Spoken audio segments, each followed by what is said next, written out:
Well, thanks for tuning in to Local 3's 11th podcast, Breaking Ground, where we discuss all things labor, history, and politics as it relates to Operating Engineers Local 3. I'm happy to have with us today District 80 Rep. John Rector and Technical Engineers Special Rep. Michael Strunk, who's also the Director of Safety. Now, these two guys are kind of the experts of the testing and inspection and surveyor world. And so we're going to talk to them today a little bit about how those two groups make up what's called our Technical Engineers Program, which is often not really known as in how it sits within Local 3.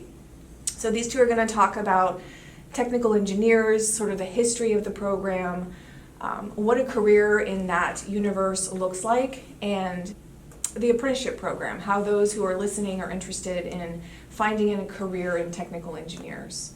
So first, let's start with you, John. Tell us a little bit about your background. I know that you're a veteran, and I know that surveying has been a huge part of your life and career path. Can you tell us a little bit about your story? Yeah, sure. So after high school, I did like a lot of kids, didn't know what I wanted to do. I'd always wanted to go in the military, so I joined the Marine Corps and served 4 years there. And little did I know some of the things I was doing was leading me down a path to be a surveyor, right? Looking at maps and learning how to pace and doing some other things. Fast forward a few years, I get out of the Marine Corps and kind of spin my wheels trying to figure out what's going to happen for the rest of my life now. And had an opportunity to get into the Local 3 apprenticeship for surveyors, which joined, went through that, graduated, eventually became an instructor for the apprenticeship. Did that for about 3 years, and then an opportunity came to come on the payroll to be a Local 3 rep for the surveyors. That was in 2010. So did that, been around here ever since, and was the senior rep and then a special rep, and then became the district rep last year here for Sacramento. And then we've been dealing with the fun COVID stuff ever since. But yeah, it's been an amazing journey, right? The surveying and learning what it is, and getting the education and being able to share that education with the new apprentices and other journeymen, and it's just been pretty awesome. How did you hear about surveying as a career path? Most people listening might think surveying is walking door to door and asking people questions. Right, and we've had that story. Yeah. We had a guy came into our apprenticeship years ago that thought that's what he was going to do. So like a lot of people, I had a family member who's an operating engineer who was a surveyor, and because of my military background and stuff, he's like, you can do this. It's a lot of walking. It's a lot of outdoors time. You're not sitting in a cab of a piece of equipment like a lot of operating engineers. You're doing a lot more as far as on the ground stuff. And so I got interested. I did some research and eventually took the test to get in. But I think a lot of our members, it's their first point of contact when they come into our world is through a family member, right? We see multi-generational families that are within our world. We have a retiree right here out of Sac who one of his kids, who was his second child to sign up with Local 3, just made membership the other day, and they're third generation operating engineers now. It's very powerful. It's a generational career path. They see their parents had a good life and provided a good life for them, and and those parents obviously saw their parents, right? So over the course of your life, you realize you get benefits. You see your family get to retire and have some dignity in their retirement, and that's what you want too. You want that. You want to have a path to eventually get there. 'Cause that's why we all work, right? Is to eventually be able to retire. I think that's one of the main goals. Right. Well, Michael, tell us a little bit about your background. I know you also are a veteran. Yeah. Thank you both for your service, by the way. Thank you. So yeah, how did you get into your career path and where you're currently, what you currently do? I am from 4 generations of union people on the IBEW side, the electrical workers side, and I have to be really honest with you. I never wanted to be in the construction industry. I didn't want to be in the building trades or building construction industry. And why is that? I just wanted to be a little different, but something kept calling me home, and I wound up working on the back of a drill rig because the economy when I got out of the service in the early 90s was really bad, and it was a really awful job, but I saw these guys doing this other kind of work, and they were building construction inspectors, and I thought, wow, that's really cool. And so I kind of hitched my chain to that, and I've been here since Local 3 since 1996, and on staff since 2006. So we've done some great things, I think. Well, for our listeners who'd have no idea exactly, I mean, you've mentioned a little bit. John, what does a surveyor actually do? Well, surveyors essentially measure land. I mean, and that's a very, very big bubble of things. In our world, most commonly, we have about 100 survey firms that are signatory to our agreement, and they do a variety of tasks. Most commonly, our other operating engineers will see them on a construction site, right? They may be out on the subdivision providing the marks for the property lines for the housing. They may be marking the pad locations, certifying the pads, doing all the staking to indicate where the underground goes, right? So it's kind of a joke, but I always like to say that surveyors tell the other crafts where to build stuff, because that's really what it comes down to, right? Whether it's operating engineers putting the pipe in the ground for sewer or storm or water, or it could be for the masons forming up a big building, and the surveyors are telling them this is where the corner of this building is, and it's precise measurements, down to less than 1/100th of a foot. Most commonly on a building structure, they'll go within 1/2 of a foot. And then, obviously everything has its own set of tolerances for how it needs to be constructed. But No tolerance? You're going to have to explain what's tolerance. Well, if you're digging a ditch to put pipe in the ground, how close do you really have to be, right? It doesn't have to be as close if you're building a giant building. Okay. It has to be super accurate. So, and again, this is something our apprenticeship teaches. They teach people tolerances. Every company is going to have their own set as far as for what they're going to do, A lot of our companies do a variety of things. They're not super specialized, right? They may be working on the new Kaiser project in Roseville in the morning, and then by the afternoon, they're out on a subdivision site, staking for underground. And then the next week, they could be out in the woods somewhere in Butte County doing a boundary, retracing a survey that was done 100 years ago. So it's, they perform a wide variety of tasks. But the long and short is they're the ones on a construction site that are obligated per the state law to direct the construction activities on where things get built, the elevation they need to be built to and the location. So no ground gets broken on a construction job site without a surveyor having been there first, laying out the entire layout of the entire project. Yep, typically Precise work. Absolutely. The surveyors are typically your first people on the job site. They come out and they do a topographical survey that they give to an engineer who designs it. Shortly thereafter, usually have some of the testing inspection geotech folks come out to check the soil density so that they can recreate that at the end of the project when they go to build things back and to get their soil compaction.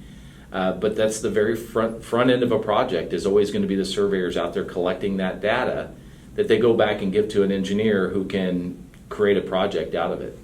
Well, and he mentioned a little bit about the testing and inspection universe there, like the technical, the soils and everything. Can you talk a little bit about, I know there's a lot that goes on into the testing and inspection world, but I think most of our audience has no idea. Yeah, we are absolutely the first people on site, aside from the general contractor who may or may not have a job trailer. And so we follow that project all the way from the ground to completion. And we are, as John mentioned, actually, both surveyors and building inspectors are the only crafts required by law to be on a job site, which is pretty cool. I didn't know that. Yeah. That makes sense then why this is within the Local 3 blanket, because you work hand in hand with operating engineers. Yeah, our surveyors work, directly with the foreman, the superintendent, and commonly our grade setters, right? The grade setters take the staking that the surveyors provide on the job site and they translate that into a working piece of the project that the operators can look at and understand how deep they need to cut, how much they need to fill, just everything off of that one stake that starts with that surveyor putting that location in the ground. So it sounds like this is very, very math-based, very sort of logical reasoning, the ability to use complex tools to come up with formulas. So what type of a person would be well suited for this job? On the surveys, technical engineer. Yeah, on the survey side, you definitely got to be strong in your math. Our apprenticeship program does a great job of taking somebody from what I would say is high school level algebra or geometry, maybe a little bit of trigonometry, all the way through advanced trig by the time they graduate the program. It is a process. I spent 4 years in the Marine Corps and got out and hadn't done math in 4 years. So I had catching up to do, right? Had a lot of refreshing of my brain I had to do to remember math that I had done 4 or 5 years before that. But once you get into it and you actually start to be able to see the work you're doing, how it actually looks on paper on the project site, like the math starts to make sense. You understand what you're doing. There's a reason for this formula and why it works, and then this is how it's translated into the construction project. That's pretty cool. Yeah, it is. I was the kid in school, right, when the math teacher goes, oh, we're going to do all this equation, and I was like, when am I ever going to use this in the real world? I think most of us have felt that way. Right, and I actually had a teacher who went, I don't know, right? And later I become a surveyor and realized, holy crap, this is all that math that I never thought I'd use. I'm actually using it now. I never knew that there was actually a career path where you were going to use that kind of advanced a purpose for it. Yeah. And you as well, Mike. Yeah, absolutely. These jobs, this technical engineers universe, is really where STEM meets the construction industry. We are responsible for every aspect of everything that happens within a project. Testing rebar, testing the soil, monitoring the concrete, evaluating the materials that go into concrete. Just there's not any one thing that happens on a job site that we don't touch, and it's just fascinating. What also is equally fascinating about this universe is the technology is changing all the time, but there is a huge, rich history not only of Local 3 surveyors, several of the original first 75 companies that joined Local 3, many of which were surveying companies, but also just the history of surveying in general, which I think dates back to like 3000 BC, and I'm reminded of the plumb bob in Egypt. I mean, just briefly, talk a little bit about that, because it is cool. Anybody who's studied history, we commonly start in Egypt, right? That's like modern technology and modern culture in a lot of ways. And if you look at the layout of the pyramid complex in Giza and all those things, the accuracy in which they built those, they use advanced math. They were doing trigonometry, like you said, 3,000 years ago when they built those things. And, it just has translated forward. The technology changes on a daily, it seems like, anymore. The GPS, when I first started, was sometimes accurate. We would be out there and be like, okay, this isn't working. We're going to have to go back to a conventional total station or whatnot. Now it's just so dialed in, and again, you have to be mindful of the tolerances and be mindful of its accuracy, but it's just so much better than it ever was before. We have drones now, right? They can fly a job site, collect data they can take back to the office, and they can create a three-dimensional image of that project just based off of that drone doing a flyover.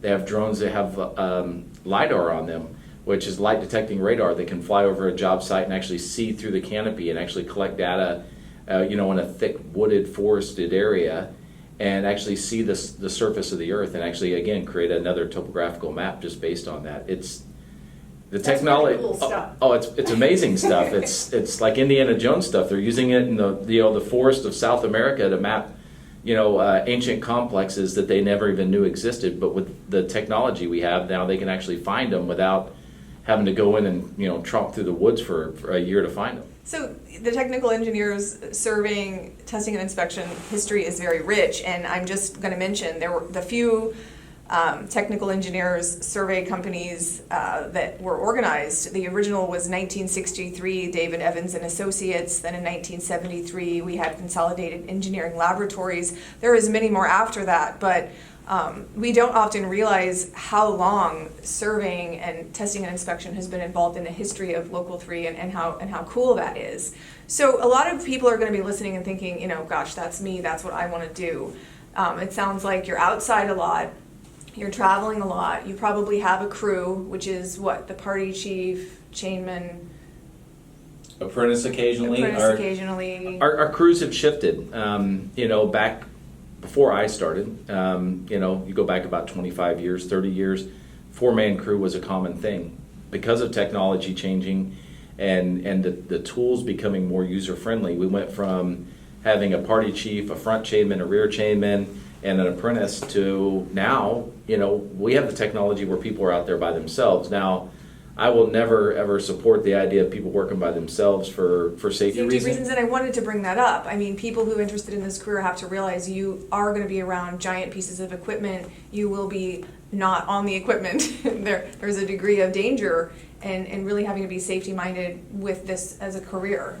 Michael, you can talk about that, having been you are the director of safety. So Absolutely. It is rough and tumble. We we get around big machines and things that can hurt you, but if you can avoid those, you're going to be fine. Yeah. Have any one of you ever been surveying or providing testing and inspection work for a job and like really screwed up, where you got like, that would be my worst nightmare. No. I'm not a math person, so I just try to imagine like, oh, I screwed this one up and now the whole project's off. And I think in our world, on the survey world, we commonly will make a reference that it's not really wrong until you leave the job site, right? If you're staking for something and you catch it before you leave, you're usually pretty good. I won't say I've never made mistakes, because I think we've all made mistakes that are, you catch them, you fix them, you adjust them. But at the end of the day, I mean, we're all human beings, right? I've been on job sites where there's been major mistakes and you have to go back and fix it and correct it. But that's, we work really closely with our partners on the construction job sites, whether it's the general contractors or a subcontractor, to be able to have a check and balance, right? The surveyors check the plans, right? They get them from somebody. Maybe it's their own plans, maybe it comes from a third-party engineer. They're going to check those things as they're doing their calculations for the staking they're going to provide. They may make a mistake. It does happen. But then when they stake it, commonly a grade setter will see it and go, wait a minute, this isn't right? So there's another set of checks and balances. Then you have inspectors that'll be out there as well that'll go, hey, why are you cutting that slope, or why are you cutting so much soil out here? It's not supposed to be that far down. So there's enough eyes and ears on a job site typically that the mistakes may happen, but typically they don't get built too far before somebody catches them. Let's talk about it first as a career option. So, and I know that you both are heavily involved in either agreements that have already been negotiated or agreements that have been extended. What can an apprentice expect to make on average as a surveyor, and then what does a surveyor on average make when they journey out? And I know these are rough estimates. So straight off the street with no skill set at all, right, that are just coming into our program, once they've passed the entrance process, which we can talk about later, their first period they're going to be making about $21.50, $22 an hour to start, right? With about $16 worth of benefits on the back end of that. And that's something that we really need to stress, I think, for our listeners, is that because technical engineers are operating engineers, they are within the fold of receiving health and welfare benefits, as well as the phenomenal retirement that Local 3 provides. Absolutely. They're on the same benefit package. I mean, it's obvious it's specific to their agreement, but it's the same pension, it's the same health and welfare, it's the same annuity plan that most of our other agreements have. And we've been negotiating those things, again, go back 50, 60 years. Yeah, for forever ago, before I was born. So, but yeah, so you start out about $22 an hour is what you take home on your paycheck, all the way up to like a certified chief of party right now, which is somebody who's graduated our apprenticeship program and submitted, a documented history of certain skills that we look for. When they get certified, they're making like $52 an hour, on their wage, with another, on our journeyman side, it's about $32 an hour in benefits.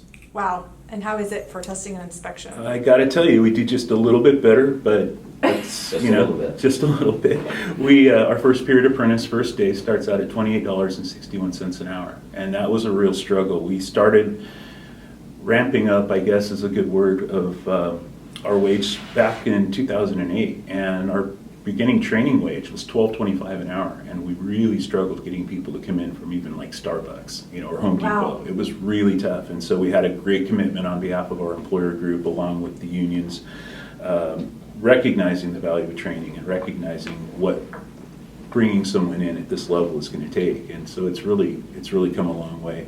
That trainee at $12.25 an hour versus the first period apprentice at $28.61 is a 133% increase. And you did that. Yeah, we did that.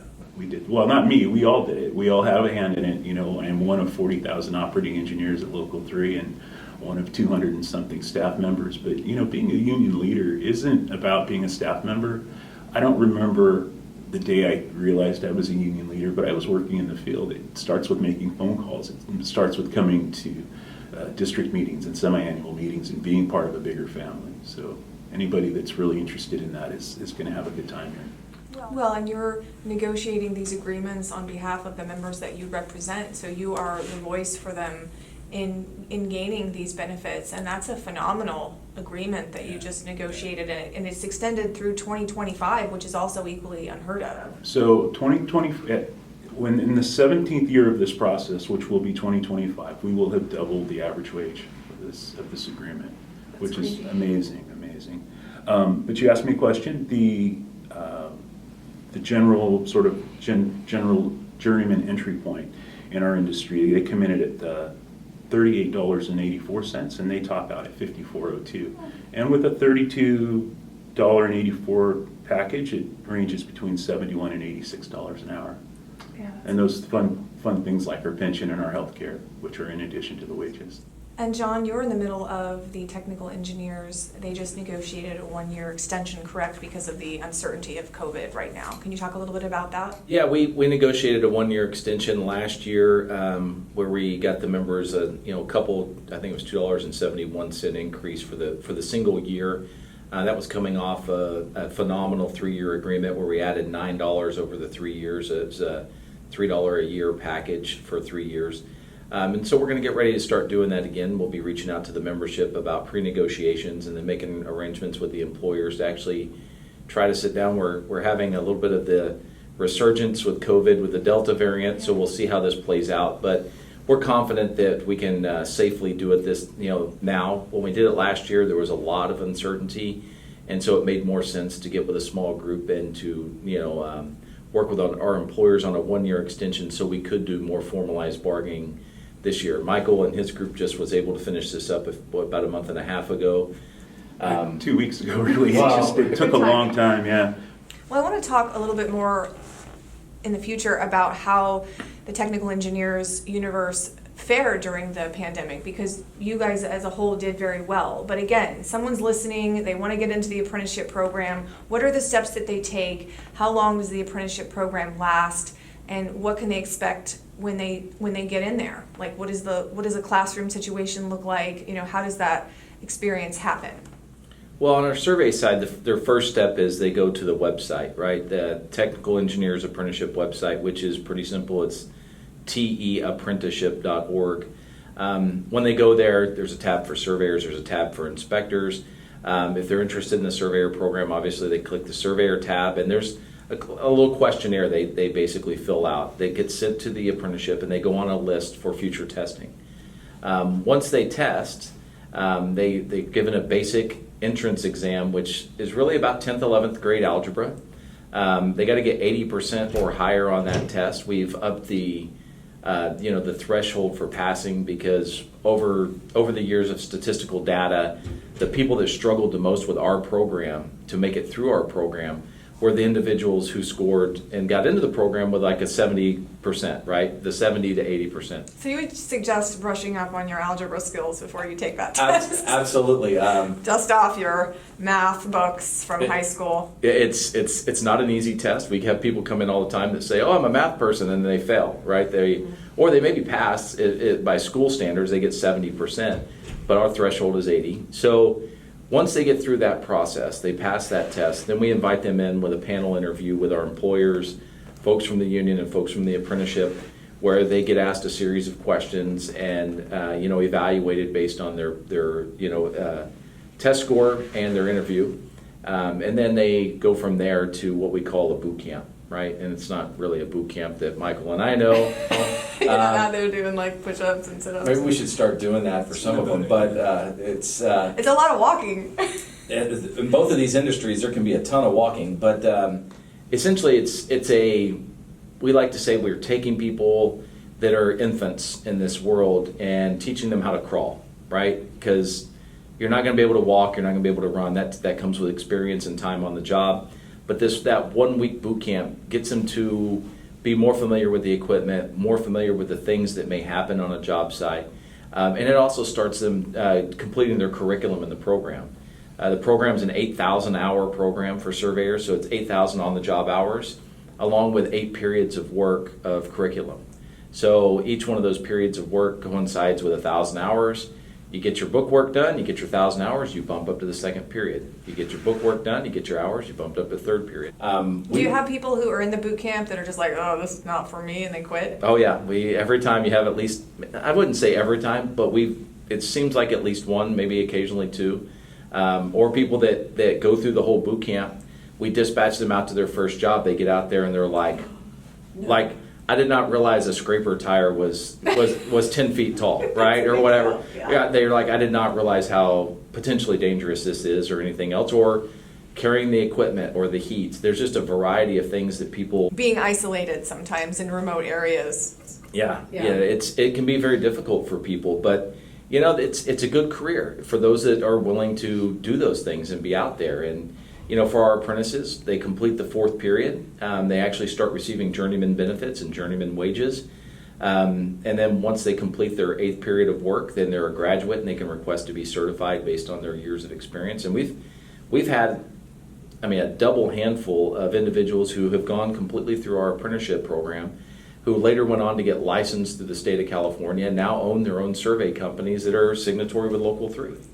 Yeah, that's awesome. Yeah, it's a good it's a feel good kind of story. Coming full circle, and you seriously got everything that you needed in this program, and then look where it put you. Yep, absolutely. These are careers you're talking about. These are careers that take care of your family and for the rest of your life. Right. Little known fact that and you don't have to go to college. And you don't have to go to college, right? A little known fact about surveying, the United States is very steeped in history of surveying. 3 of the presidents on Mount Rushmore were surveyors, right? Surveyors joke around and call it 3 surveyors and the other guy. It was Teddy Roosevelt that wasn't a surveyor, by the way. Lincoln, Washington, and Jefferson were all surveyors as part of their career path. So it's a pretty phenomenal thing to think about those 3 individuals who were the forefathers of this country that were at some point in time in their lives land surveyors. They were out there pacing. They were out there pacing and setting property corners, maybe researching boundaries. Now, is the apprenticeship program similarly? The construction inspection apprenticeship program is a little bit different. We do a 5-period, 1,200-hour program, which generally will coincide with a year's worth of work. I've had people get through it in 3 years. I've had people take as many as 6 or 7, and that's just sort of a function of how much work is available, where you live, and how you're able to scale your classes. And this has been a little bit of a difficult time. We're still training, but we're not doing as many classes as we might, and in fewer numbers. So generally speaking, it'll take you about 5 years to get through the inspection apprenticeship. It is not as rigorous with respect to mathematics. We don't see a lot of algebra or trigonometry at all. Long division, multiplication, just basic, what you use around your house. So, yeah. Hopefully. Yeah. Or you use your calculator. Or you use your calculator. Or you count your fingers. Yeah. Well, let's talk a little bit about that. So your graduation is directly related to training hours in the field and in the classroom. How did COVID impact your apprentices' ability to graduate? I'll have to give our apprenticeship a lot of credit on this. They were set up, and on the survey side, for years we've had what we call remote learning or correspondence courses where the instructor would log in over Zoom. We've been using Zoom for like 4 or 5 years in that program. When COVID hit and everything went remote, we couldn't have classes like we would normally have. In our Sacramento office, Thursday nights from 6 to 9 was always a class that they'd be here for 3 hours. We couldn't do those in-person things anymore. But because of them already having the technology, having the licenses, having everything through Zoom, immediately they just transitioned all of those survey apprentices right over into Zoom classes. They got all the instructors set up with all the equipment they needed to be able to host those classes. And while it was a little rough, and some people don't learn well, on those kind of things. My children didn't. I had one kid that did really well. I had one kid that didn't do as well. But we've managed, right? The program, like I said, I give them a lot of credit because they already had the technology. They had the infrastructure in place to transition the surveyors, which related right back to the inspectors, right onto these remote classrooms. And our instructors had to do a little bit of jockeying around to figure out how to teach people that way when they were used to doing it in person. But they've managed, and our training hours are very very indicative of the fact that we were successful in doing so. Yeah, I mean, it says here total training hours in 2020 was 44,471. That's for surveyors and inspectors. And in 2019, it was 41,885. So you were actually able to train more hours in the middle of a pandemic than previous years. So that's a testament to the apprenticeship program. And you you had a similar experience with Yeah, we were more hands-on, but based on the technologies available to us and the history with the surveyors, we were able to do that. It's been fabulous. Now, the economy, it's often said that technical engineers are indicative of how the construction economy is going to go. So what have we been through, and then what are your forecasted projections for technical engineers in the future? It's just going to explode. The projects that weren't let or hadn't gotten off the ground are going to. We're seeing new funding sources. We're seeing obviously infrastructure money. Interestingly enough, our largest employers on the inspection side saw about a 0.5% downturn over the 12-month period, the first 12 months of COVID. So while there were some really bumpy parts, we've had refinery projects that completely shut down, and some other projects that were, sort of on the periphery, not come back as quickly. We became essential, and we stayed working. And we're hearing similar things on the survey side. Their hours last year were one of the highest years we've ever had. Back in the day, people said we would never get to these million man-hour positions on the survey side or the inspection side, and I think for the last 3 or 4 years, both groups have been over 1 million man-hours, and trending that way again, right, for 2021. Yeah. Here in the greater Sacramento area, we have so much work. It's unbelievable. You drive around here. I joke around with our staff that we could hit a golf ball from the hall in any direction and probably hit a new construction site. A lot of housing, a lot of people that are moving out of the Bay Area for more affordable housing here in the greater Sacramento area. So you drive anywhere through Folsom, Rancho Cordova, Roseville, Lincoln, all those areas, and it's a housing boom.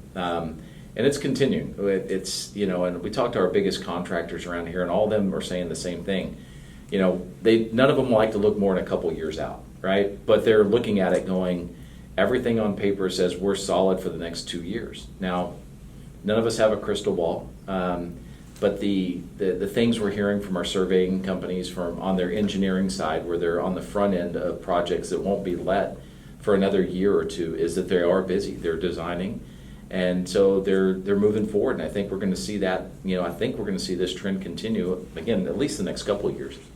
It's a good time to be an operating engineer, technical engineer. It really is. I think it's a good time to be an operating engineer all the time, but right now it's a good opportunity to get people in, to get them to understand our career and start a career path of their own. And what's cool is the apprenticeship programs are fairly small, so you have more of that personal instruction time. You're not just one of like 50 in a POP class shuffled through. Not that there's anything wrong with that, but there's more engagement between the instructor or smaller class sizes. It is a career path that is appetizing to veterans, and there's a lot more women who are, I think, being drawn to this career. Why is it a good choice for veterans, first and foremost? I think most veterans we like being outdoors. We don't mind it as much as some other folks maybe. For however long your time of service was, you're probably spending a lot of that time outside dealing with things. A lot of our companies really enjoy the veteran workforce. They don't talk back too much unless it's necessary or needed. And you already got the self-discipline. They understand a chain of command. They understand protocol, which on the inspection side and on the survey side is very important, right? And they're leaders, and those military men and women that we get, they've already had leadership skills. They've already had leadership, training, if you will.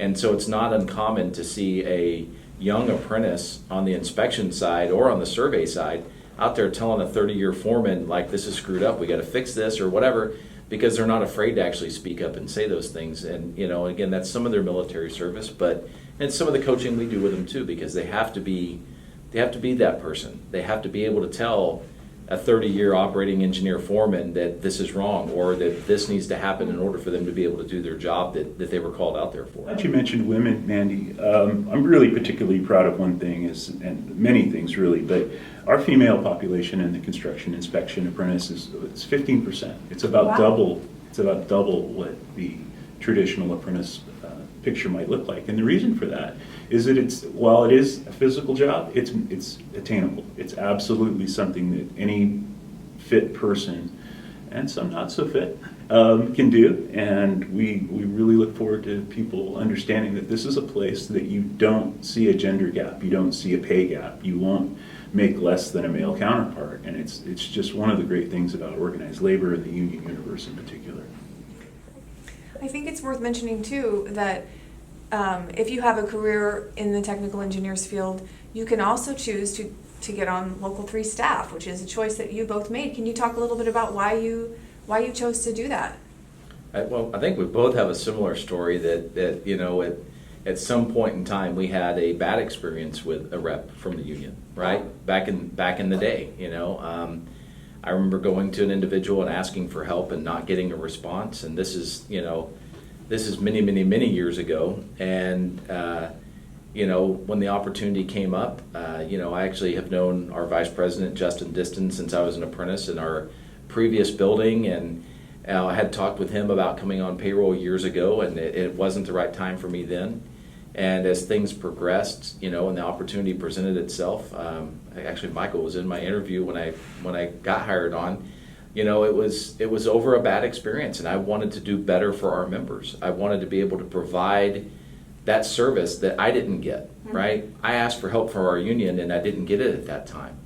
And so, you know, while being on the payroll now for a few years here, I've learned to understand that it's a little harder to always provide that service to every member for every circumstance. I also realized that what I was asking for at that time wasn't that difficult. So, you know, I will say this, that You wanted to make it better. I wanted to make it better. I still want to make it better. It's why I'm still here. You know, I look at it every day and I go, we have done some phenomenal things in this world, and we're going to continue to do phenomenal things for our members, given the opportunity to continue to do that.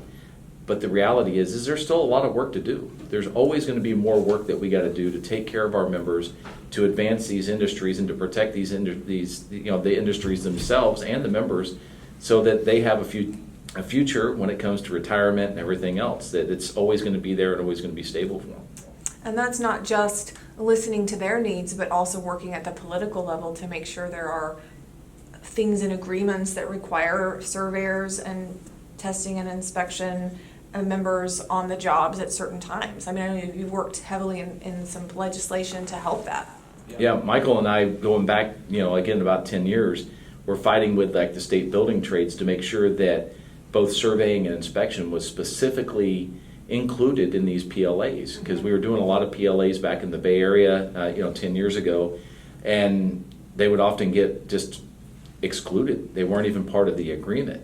And, you know, both of these agreements have master agreements through the state of California. They establish prevailing wages, which is usually the baseline for including them in PLAs.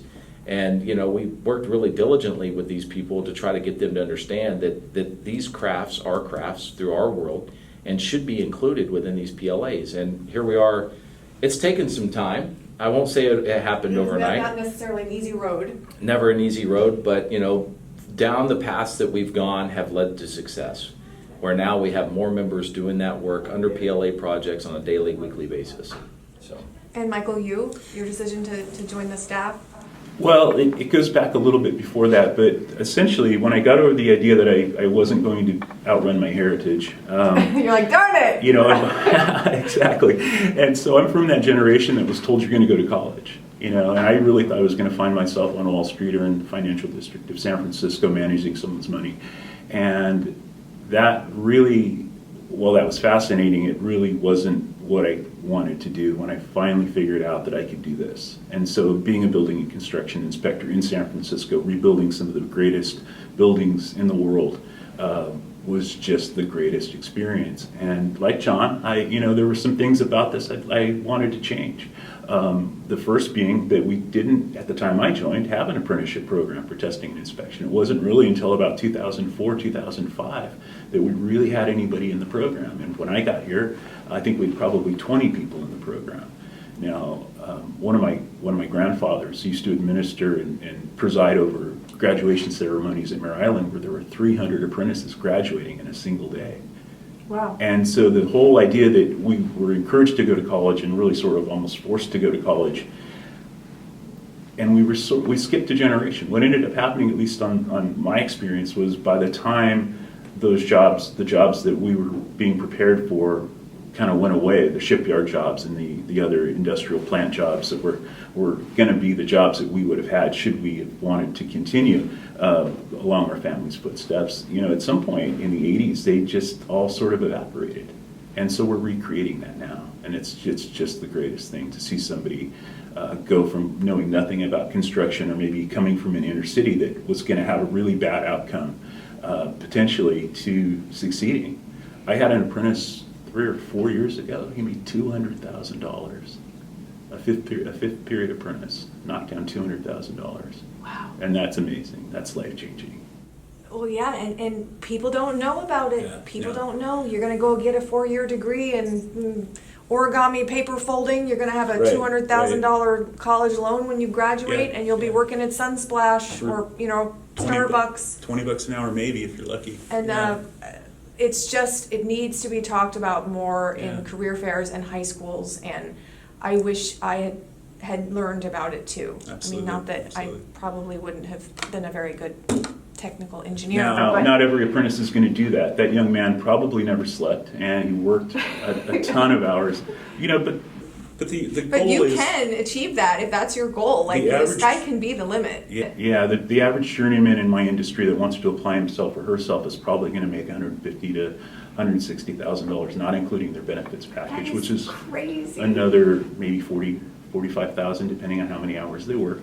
I know apprentices that are really happy not working a whole lot because they're learning their craft, and so they may make 50 or 60,000 in the first few years. They may take a couple weeks off in the winter and but that's stay still home amazing. and go hunting Yeah. with their kids or whatever. Yeah, You yeah. can do your own schedule, and like you said, you can also end up owning your own company. Absolutely. So again, just basic information. The phone number of the Technical Engineers Program, if anyone's listening, is 510-748-7413. John had mentioned you can go onto the Local 3 website and click on training in California, and there is a link there. But if you want to go directly, it's info@tapprenticeship.org. The business rep, for those listening who are current members and maybe don't know who to contact, we have business rep Tom Carrasco. He's the testing and inspection agent, 510-775-4745. Or the new business rep for surveyors, Adam Gibson, is 916-203-6475 if you need to contact him.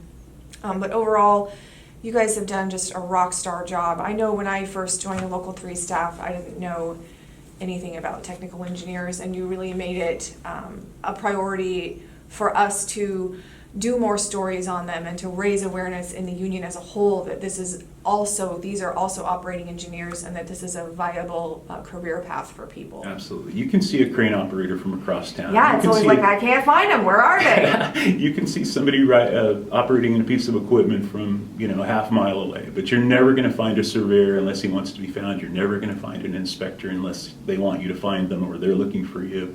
And so we really appreciate all you've done to help us. Well, I always appreciate my conversations with the technical engineers as well. I interview a lot of people in the construction industry, and they always have a lot to say, very well thought out information, and they're very interesting and unique types of people that come from all different backgrounds and are generally just really happy to be a part of the apprenticeship program. And then out in the field, you can just tell that they're happy that they've chosen this career, and it's a possibility for people who are listening. It's really great when you talk to some of our retirees and that generational thing comes up again, right? Where they're like, hey, I got a grandkid that I want to get in. What do you think? And we have a retiree in this district that I think's been retired since the early 80s, and his grandson is now a surveyor apprentice, right? And he's going through this process.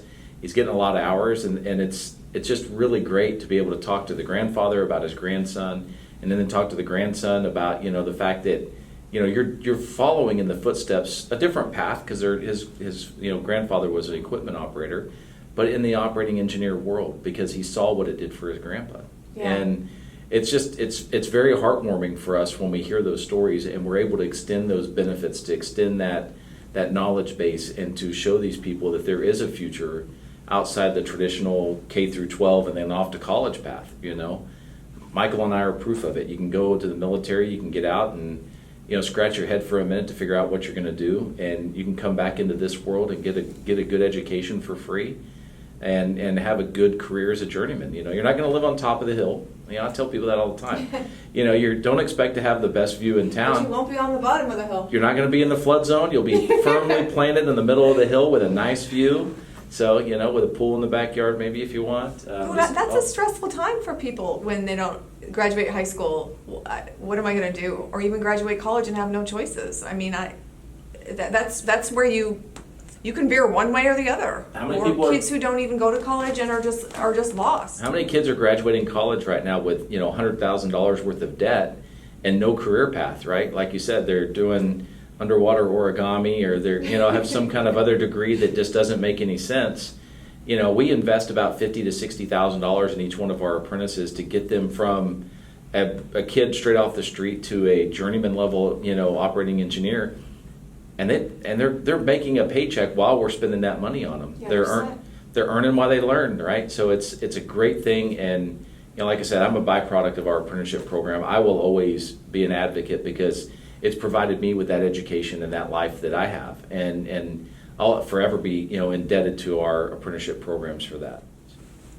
Well, I appreciate you coming in here and shedding light on technical engineers. Again, not always well known, but a huge part of operating engineers as a whole, and without technical engineers, there is no construction project to be had. And I know both of you are real diehard representatives of our members and our apprentices, and are fully committed to making this union great. So I thank you for taking a little bit of time out of your busy day to come and talk about this. And for all of our listeners, we've given you the information. We'll provide more of that in the show notes.